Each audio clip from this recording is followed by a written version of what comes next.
we know that matter is made up of large number of different types of elements. These elements, they can have different types of atoms in them. Each element will be having same type of atoms, but then atoms belonging to different elements will have different characteristics. If we talk about these atoms, I can tell you that there are a few atoms which always remain in uncombined form, while there are other atoms which always remain in combined form. For example, if you take a sample of helium gas, you find only atoms of helium in it. But instead, if you take a sample of hydrogen gas, you find that there are molecules of hydrogen in it. So why this strange behavior of atoms? And again, what is this group of atoms known as? As I've already told you, that it's a molecule.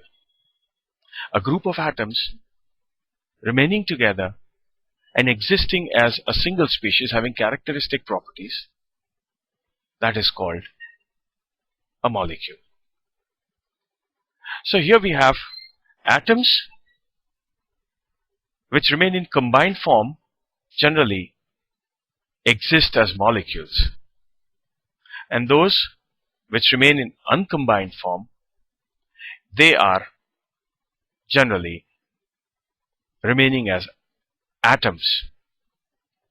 Now, if we try and understand more about these molecules, you know that in molecules we have more than one atoms of same or different types.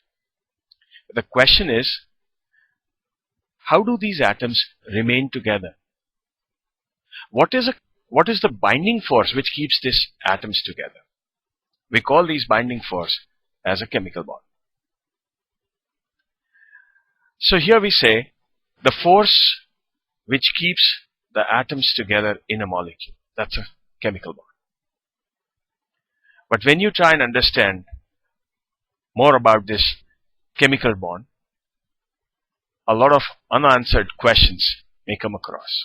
One, why do certain atoms make chemical bonds and remain in combined form, while others are not able to make chemical bonds and remain in atomic form? The second question that you may have is, if molecules are formed from atoms, why do all these molecules have different shapes? Ammonia is pyramidal.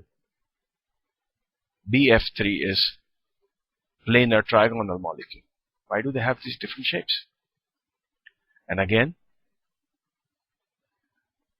is it possible to know anything about the properties and general behavior of molecules based on the shapes that they have, as well as the types of chemical bonds that they have?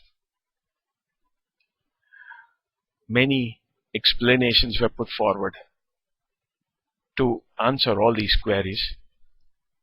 Most of them were not very successful. Some of these unanswered questions were properly explained by a few theories which were put forward.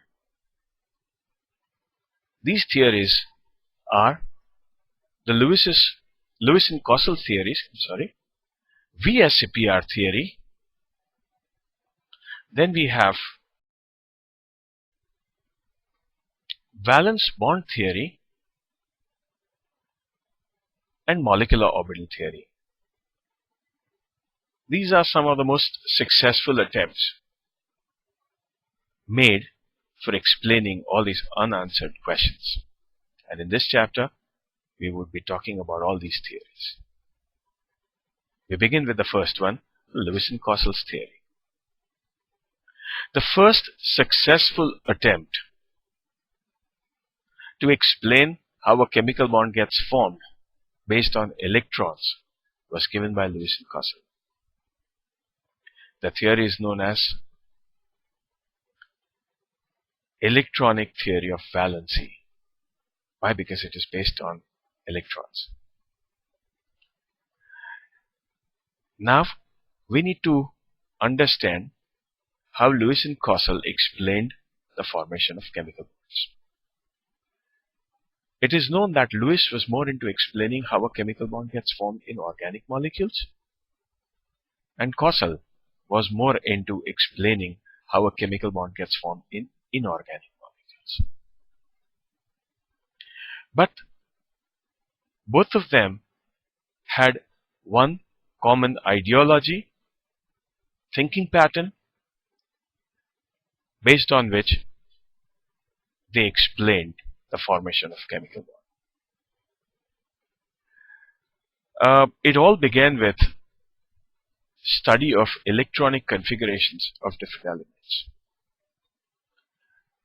When Lewis studied these electronic configurations of different elements, he found that there were certain elements. They were in particular non-reactive or inert. He called them as inert elements. While there were other elements which were more reactive, and these reactive elements were capable of making chemical bonds. The question is, if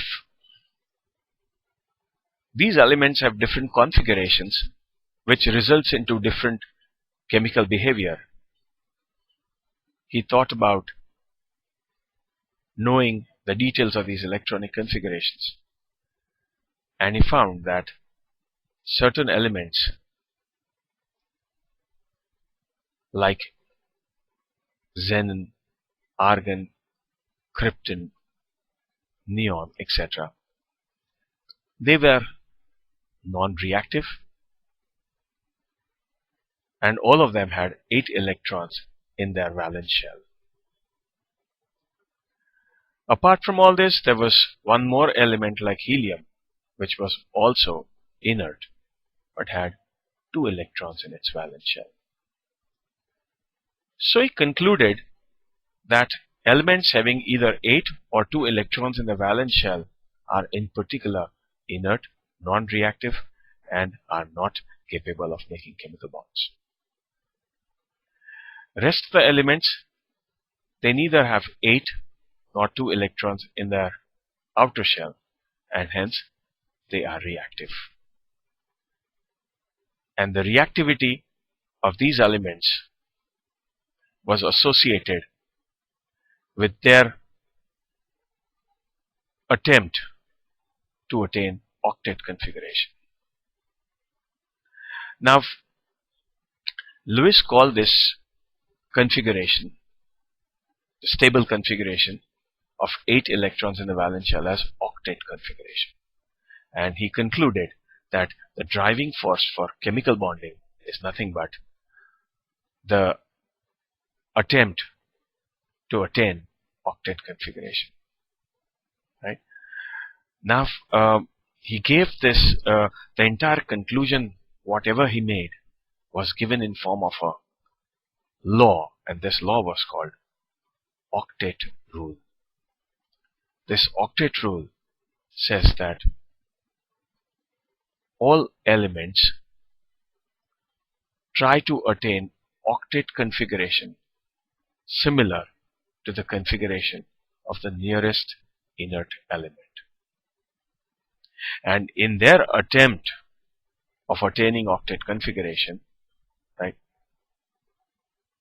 they would either lose electrons, gain electrons, or even share electrons.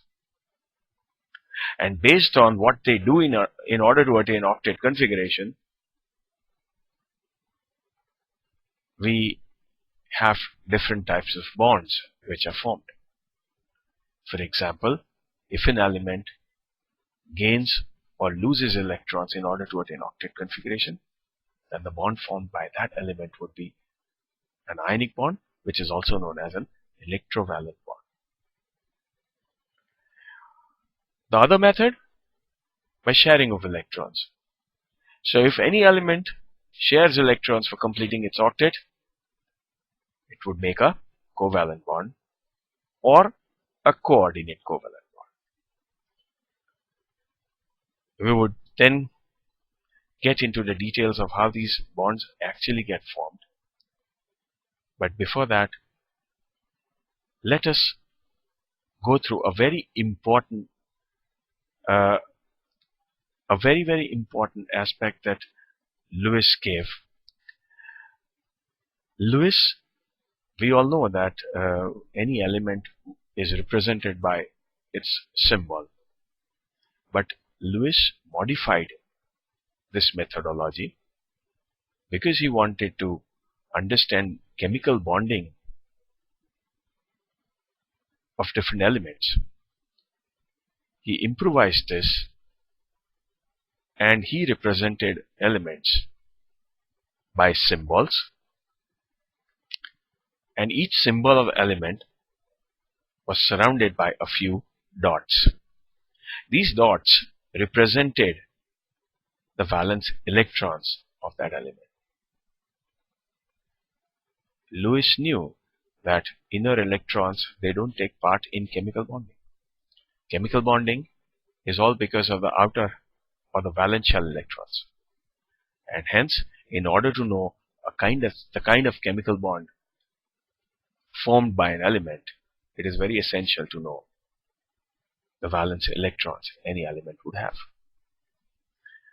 So, some of the and this kind of symbolic representation of any element, right, done by putting dots around the symbol of that element was called Lewis symbol. The symbol was called a Lewis symbol, and here you have a few Lewis symbols given. You have lithium here with 1 electron around it. You have beryllium with 2 electrons, boron with 3, carbon with 4, etc. Now, you know that lithium has only 1 electron in its valence shell. Beryllium has 2, or boron has 3. By going through such symbols, one can directly get an idea about the type of chemical bond any element would make. For example, if an element, it has been found that if an element has 1, 2, 3, or 4 electrons, right, it would generally have a valency of 1, 2, 3, or 4. Valency is the number of electrons of a valence shell getting involved in making chemical bond. However, if an element has more than 4 electrons, 5, 6, or 7, then the valency of that element would be 8 minus the number of valence electrons. Thus, the behavior of an element and the type of chemical bond it would make can be more or less understood by looking at these Lewis symbols.